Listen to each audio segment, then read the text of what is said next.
오늘 우리에게 주시는 하나님의 말씀 우리 같이 찾아보도록 합니다. 요한복음 14장 8절 말씀부터 13절까지에 있는 말씀 보도록 합니다. 찾으신 줄 알고 제가 봉독해 올립니다. 빌립이 이르되 주여 아버지를 우리에게 보여주옵소서. 그리하면 족하겠나이다. 예수께서 이르시되 빌립아 내가 이렇게 오래 너희와 함께 있으되 네가 나를 알지 못하느냐? 나를 본 자는 아버지를 보았거늘 어찌하여 아버지를 보이라 하느냐? 내가 아버지 안에 거하고 아버지는 내 안에 계신 것을 네가 믿지 아니하느냐? 내가 너희에게 이르는 말은 스스로 하는 것이 아니라 아버지께서 내 안에 계셔서 그의 일을 하시는 것이라. 내가 아버지 안에 거하고 아버지께서 내 안에 계심을 믿으라. 그렇지 못하겠거든 행하는 그 일로 말미암아 나를 믿으라. 내가 진실로 너희에게 이르노니 나를 믿는 자는 내가 하는 일을 그도 할 것이요 또한 그보다 큰 일도 하리니 이는 내가 아버지께로 감이라. 너희가 내 이름으로 무엇을 구하든지 내가 행하리니 이는 아버지로 하여금 아들로 말미암아 영광을 받으시게 하려 함이라. 아멘. 오늘 이 본문 말씀을 가지고 알고 싶어요 라고 하는 제목으로 여러분과 같이 은혜를 나누고자 합니다. 우리 사람은 본능적으로 하나님을 알고 싶어 합니다. 그래서 나름대로 하나님을 알고자 애를 쓴다라고 하는 것이죠. 그러나 자기 노력으로 하나님을 알게 된 사람은 없습니다. 아는 것 같아도 하나님 아닌 것을 하나님으로 착각할 뿐입니다. 그러면 인간은 하나님을 알 수 없습니까? 하나님을 알았던 사람들은 도대체 어떻게 하나님을 알게 된 것입니까? 프랑스의 파스칼은 17세기 최고의 철학자이며 그리고 수학자였습니다. 당대 최고의 지성인이다 라고 그렇게 말할 수가 있죠. 그는 나름대로 최선을 다해서 하나님을 알고자 노력을 했습니다. 그러던 중 1654년 11월 23일 평생 잊을 수 없는 놀라운 영적 체험을 하게 됩니다. 그는 이날의 영적 체험을 그 유명한 책 팡세에 기록을 했는데 불에 휩싸인 은총의 밤이다 라고 그렇게 기록을 했습니다. 살아계신 하나님께서 친히 그 밤에 파스칼을 찾아오셨던 것입니다. 그리고 그를 만나 주셨고 그래서 그가 비로소 하나님을 하나님으로 알게 되었다라고 하는 것입니다. 파스칼은 이날의 체험을 바탕으로 하나님을 자기 나름대로 이름을 지었는데 그 이름은 바로 숨어 계신 하나님입니다. 인간의 이성으로는 알 수 없고 오직 예수 그리스도를 통해 계시해 주실 때만 알 수 있는 하나님이 있다라고 하는 그러한 의미를 갖습니다. 그리고 그는 숨어 계신 하나님을 알고자 한다면 태도를 바꿔야 한다라고 그렇게 말합니다.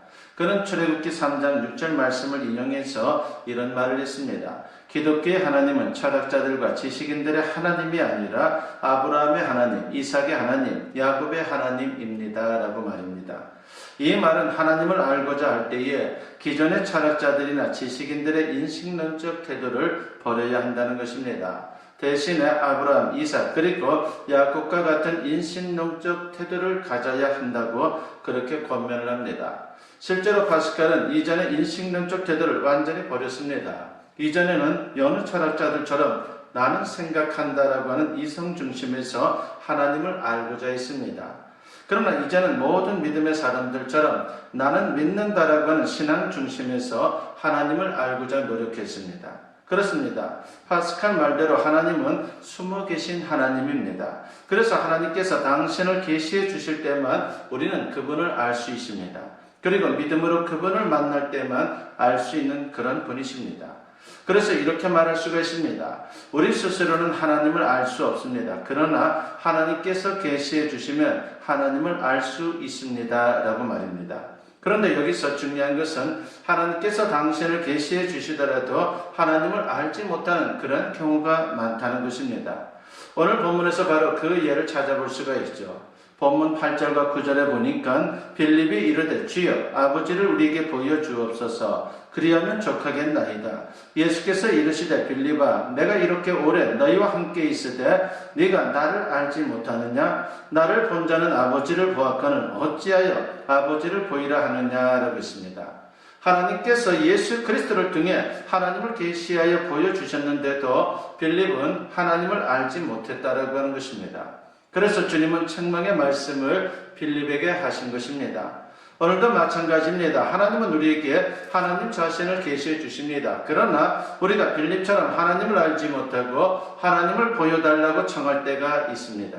그러면 하나님께서 하나님 당신을 계시해 주실 때에 우리는 어떻게 해야 하나님을 알 수 있단 말입니까?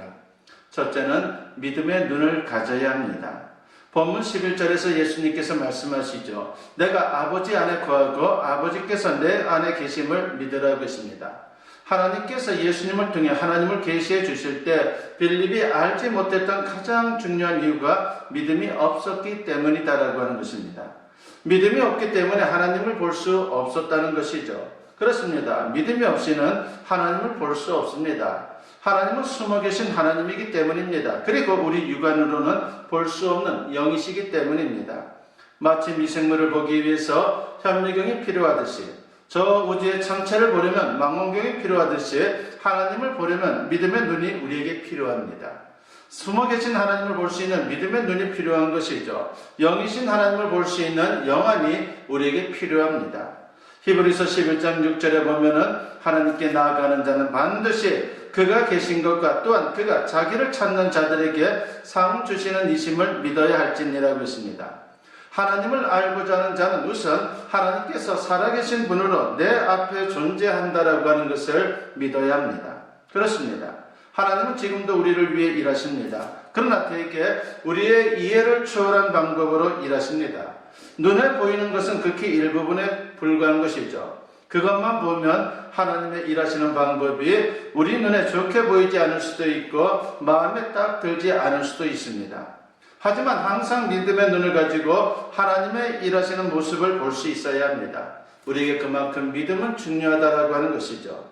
우리나라 최초의 우주인으로 우리는 이소연 박사를 생각해 볼 수가 있습니다. 그분이 우주에 다녀와서 이런 말을 한 적이 있죠. 대기권 밖으로 나가보니 하나님께서 주신 지구가 그렇게 감사한 곳인 줄 알게 되었습니다. 400km 떨어져 우주선을 타고 지구를 돌며 저는 하나님께서 아름다운 지구에 살게 해주신 것에 감사했습니다. 대기권 밖으로 나가면 뼈를 깎는 노력을 하지 않으면 무중력 상태이기에 살기가 무척 힘듭니다. 숨 쉬고 밥 먹고 화장실 가는 일부터 앉아있기 위해 압력을 유지해야 합니다. 어마어마한 돈과 노력이 필요합니다. 하지만 지구에서는 그런 비용이 필요 없습니다. 정말 지구는 하나님께서 우리에게 주신 귀중한 선물이라고 하는 사실에 감사한 마음이 들었습니다. 또 만약 내가 하나님이라면 저렇게 어마어마한 집을 그냥 주었는데도 매일 싸우며 이것도 안 주시네 저것도 안 주시네 하며 불평하는 모습을 보면 그 심정이 어떠하실까 상상해 보았습니다. 지구로 내려갈 시간이 가까워질수록 지나온 삶에 대해 반성하게 됩니다. 라고 하는 그런 글을 쓴 적이 있습니다. 그렇습니다. 이분은 우주에 나가서 믿음의 눈으로 지구를 바라본 것입니다. 그러면서 하나님께서 얼마나 우리를 사랑하는가에 대해서 새삼 발견하게 된 것입니다. 믿음의 눈을 열고 보니까 남들이 볼 수 없는 것을 발견하게 된 것이죠. 마태복음 11장 25절과 26절에서 예수님은 이렇게 기도를 하셨습니다. 천지의 주제이신 아버지여, 이것을 지혜롭고 슬기 있는 자들에게는 숨기시고 어린 아이들에게는 나타내심을 감사하나이다. 옳소이다. 이렇게 된 것이 아버지의 뜻이니이다 라고 했습니다. 하나님께서 스스로 지혜롭다 여기는 자들에게는 숨기시고 겸손하게 어리석음을 인정하는 자들에게는 나타내 주셨다라고 하는 것을 말하고 있는 것입니다. 그리고 이것이 바로 하나님의 뜻이다라고 하는 것입니다. 그렇습니다. 우리가 믿음의 눈을 갖는 것은 하나님 앞에 겸손하게 서는 것입니다. 스스로 어리석음을 깨닫고 하나님 앞에 이 사실을 고백하는 것입니다. 그럴 때 숨어 계신 하나님께서 당신을 나타내 보이실 것입니다. 하나님을 알고 싶습니까? 여러분 우선 믿을 수 있기를 바랍니다. 그러면 하나님을 볼 수 있는 믿음의 눈이 활짝 열리게 될 것입니다. 그리고 하나님에 대해서 조금씩 알아가게 될 것입니다. 두 번째로 우리가 하나님을 알려면 사랑의 마음으로 보아야 한다라고 하는 것입니다. 본문 9절 하반절에 보니까 나를 본 자는 아버지를 보았거늘 어찌하여 아버지를 보이라 하느냐라고 했습니다. 빌립이 보았는데 보지 못했다는 것입니다. 건성으로 보았기 때문이죠. 사실 빌립이 예수님과 함께하면서 늘 예수님을 지켜봤습니다. 예수님께서 하시는 말씀을 들었습니다. 예수님께서 하시는 사역을 보았습니다. 예수님께서 하시는 그런 여러 가지 또한 말씀을 들었습니다. 예수님께서 말씀과 사역 안에 아버지를 담아 보여주셨건만 빌립은 그것을 보지 못한 것입니다. 건성으로 보았기 때문입니다. 그렇습니다. 우리가 믿음의 눈을 열어 숨어 계신 하나님을 볼 때에 자세히 보려고 해야 합니다. 그래야 하나님께서 보이고자 하는 것을 볼 수 있고 하나님을 또한 우리가 알 수 있다라고 하는 것입니다. 유영준 교수가 쓴 나의 문화 답사기라고 하는 책이 있죠. 거기에는 아주 중요한 글이 나옵니다. 이런 대목입니다. 사랑하면 알게 되고 알게 되면 보이나니 보이는 것은 예전 것과 다름이라고 했습니다. 사람이 눈으로 본다라고 해서 다 보이는 것이 아니다라고 하는 것이죠.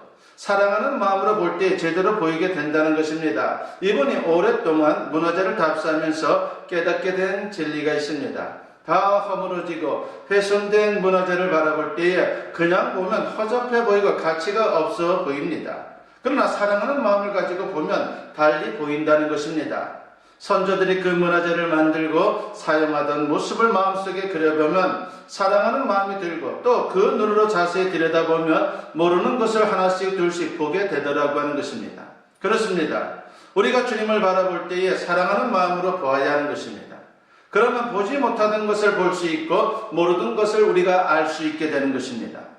독일 시인인 라이너 마리아 릴케라고 하는 분이 있는데 이분이 14살 연상인 루 살루메라고 하는 사람을 참으로 너무나도 사랑했습니다. 그래서 이런 사랑의 시를 쓰게 됩니다. 조금만 읽어드리면 이렇습니다. 내 눈을 감기세요. 그래도 난 당신을 볼 수 있습니다. 내 귀를 막으세요. 그래도 나는 당신의 음성을 들을 수 있습니다. 발이 없어도 당신에게 갈 수 있고 입이 없어도 당신의 이름을 부를 수 있습니다. 라고 했습니다. 무슨 말을 합니까? 오늘 말씀에서 우리가 생각해 볼 때 사랑하면 보인다라고 하는 것입니다. 사랑하면 보이지 않을 것 같은 것도 다 보인다라고 하는 것이죠. 마태복음 27장 45절과 46절에서 예수님의 십자가 사건을 소개하고 있습니다. 제6시로부터 온 땅에 어둠이 임하여 제9시까지 계속되더니 제9시쯤에 예수께서 크게 소리질러 이르시되 엘리 엘리 라마 사박다니 하시니 이는 곧 나의 하나님 어찌하여 나를 버리셨나이까 하는 뜻이라 하고 있습니다. 예수님께서 십자가 달려 운명하시기 전 온 땅에 어둠이 임했습니다. 그때 예수님께서 하나님 왜 나를 버리십니까? 라고 그렇게 절규하셨습니다. 여기서도 하나님은 전면에 나타나지 않았습니다. 역시 숨어 계신 하나님이십니다. 그러나 이 말씀에서 우리는 하나님의 고통을 느낄 수 있다라고 하는 것입니다. 하나님은 사랑하는 아들을 죽음에 내주셔야 했습니다. 그런데 차마 그 모습을 볼 수 없어서 돌아서신 겁니다. 그래서 온통 어둠이 가득했습니다.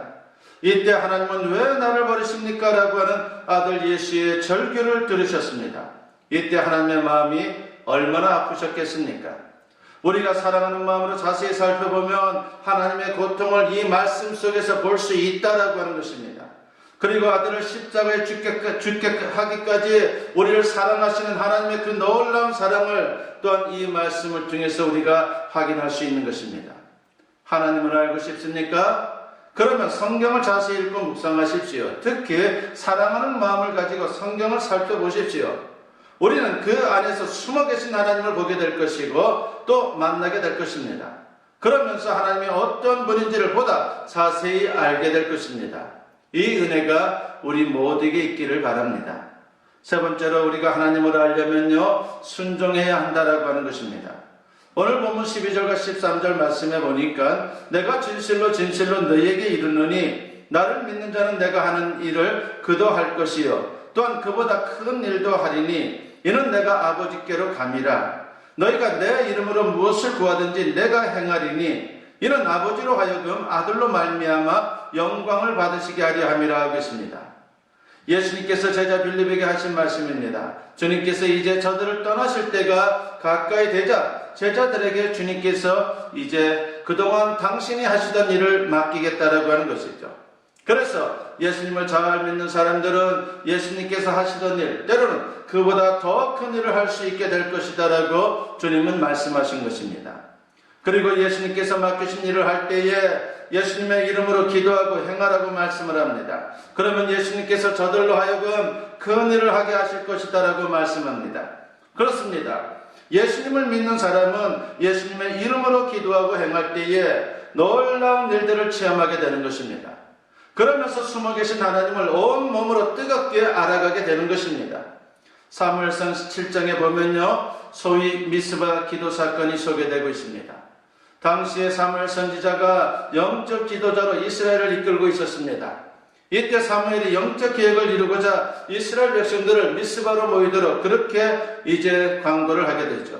그렇게 해서 이스라엘 백성들이 미스바에 모여서 금식하고 철저히 회개를 했습니다. 하나님만이 우상을 섬겼던 지난날의 그 모든 죄를 주님 앞에 회개하고 오직 이제는 아버지 하나님만을 섬기겠노라고 그렇게 결단을 했습니다. 이때 블레셋이 절호의 기회로 삼고 공격을 하기 시작한 겁니다. 당시 이스라엘 백성들은 적이 공격해 올 것이라고 하는 것은 전혀 생각하지를 못했습니다. 전혀 전쟁 준비를 하지 못한 상황입니다. 자칫 기도하고 회개하러 왔다가 모두가 전멸될 수 있는 그런 절체절명의 위기가 그들에게 온 것입니다. 이스라엘 백성들이 이 사실을 알고 사무엘 선지자에게 하나님께 기도해달라고 그렇게 청합니다. 사무엘이 하나님께 번제를 드리고 간절히 기도할 때에 블레셋이 일제히 공격해 들어왔습니다. 바로 그때 하나님께서 큰 우레를 발하여 블레셋을 물리쳐 주셨습니다. 저들이 험리백산하여 도망칠 때에 이스라엘 백성들이 추격하여 저들을 그 땅에서 몰아냈습니다. 그리고 사무엘이 그곳에 돌을 세워서 기념비로 세웠습니다. 그리고 그 돌비의 이름을 에벤에셀이라 지었습니다. 하나님께서 여기까지 도우셨다는 뜻입니다. 저들이 하나님을 에벤에셀의 하나님으로 깊이 체험하게 되었다라고 하는 것을 우리가 여기서 알 수가 있는 것이죠. 하나님께서 얼마나 기도를 기이 들으시는지, 하나님께서 어떻게 기도에 응답하시는지 절절히 그들은 체험하게 되었다라고 하는 것입니다. 하나님을 알고 싶습니까? 말씀대로 살아보십시오. 에벤에셀의 하나님을 만나게 될 것입니다. 그 자리에서 하나님을 온몸으로 알게 될 것입니다. 그 자리에서 온 존재로 하나님을 알게 될 것입니다. 하나님은 숨어 계신 하나님이십니다. 우리가 알고 싶다고 해서 알 수 있는 그런 분이 아닙니다. 알려고 했습니다라고 해서 알 수 있는 분이 아닙니다. 하나님께서 계시하실 때만 우리가 하나님을 알 수 있습니다. 바로 그때 하나님을 믿는 사람들이 하나님을 알 수 있다라고 하는 것이죠. 사랑하는 마음으로 하나님을 보는 사람이 하나님을 알 수 있습니다. 그리고 사랑의 마음을 가지고 하나님의 말씀을 대하는 사람이 하나님을 알 수 있습니다. 그리고 말씀을 실천하는 사람이 하나님을 알 수 있습니다. 바로 이러한 은혜로 말미암아 진정 주님을 제대로 알아가면서 이 땅에서 승리의 인생을 살아갈 수 있는 저와 여러분 모두 될 수 있기를 주님의 이름으로 간절히 축원합니다. 기도드립니다. 사랑과 은혜가 충만하신 아버지 하나님 감사합니다.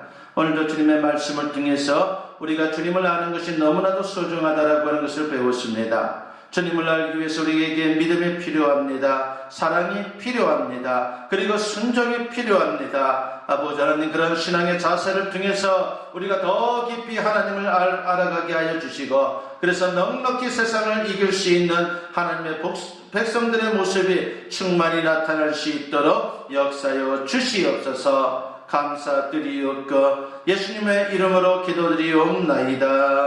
아멘.